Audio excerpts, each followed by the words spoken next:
Welcome back at 7:24. Many victims of gun violence joined President Barack Obama as he outlined a 10-point plan to use his executive authority to tighten sales of firearms in the U.S. Jeff Laster has a different perspective. He survived a mass shooting in his Fort Worth church in 1999 that left 8 dead, including the gunman. He joins us live from Wedgwood Baptist Church in Fort Worth, the scene of that horrific crime. Thank you so much for being with us this morning, Jeff. Well, thank you, Lauren. You've heard the changes that President Obama is calling for. If all of those changes had been in place back in 1999, could lives have been saved at your church?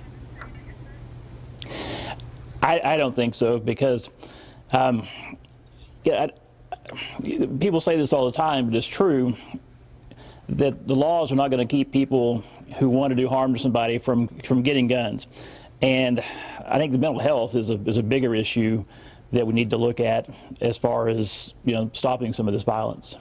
Yeah, when it comes to mental illness, though, at what point do you draw the line and say that someone can't have a gun? I mean, there are millions of people in this country who are on antidepressants, but yet a doctor can't go and say that they can't, they can't get a gun. There's some safety laws, some privacy laws that are in place. Where do you think it is that we draw the line on when someone should be able to get a gun?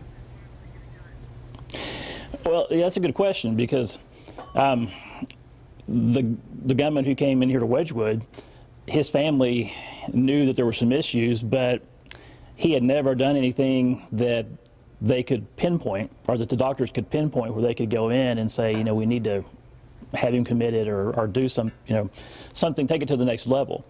And so it's a tough question, because there's so many different levels of what they would term mental illness.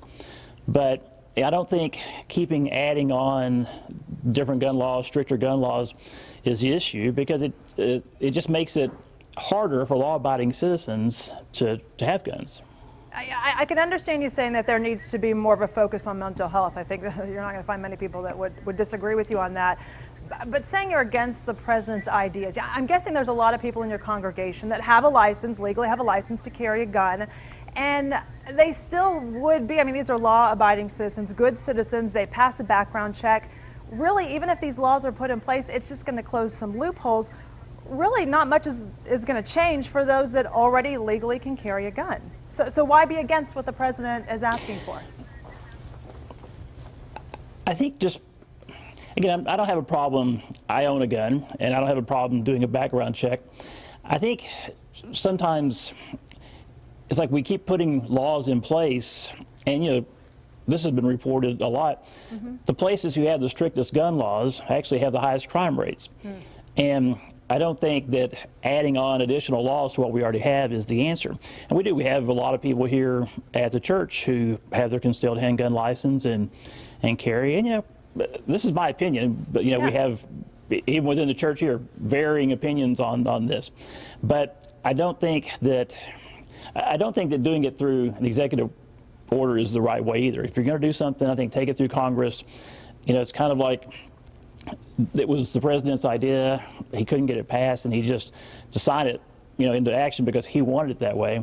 I don't think is right. Yeah, but again, I don't think adding more laws to the books is going to help. And I know you never truly heal from something like this. Every time you hear about another shooting, does the pain come back for you?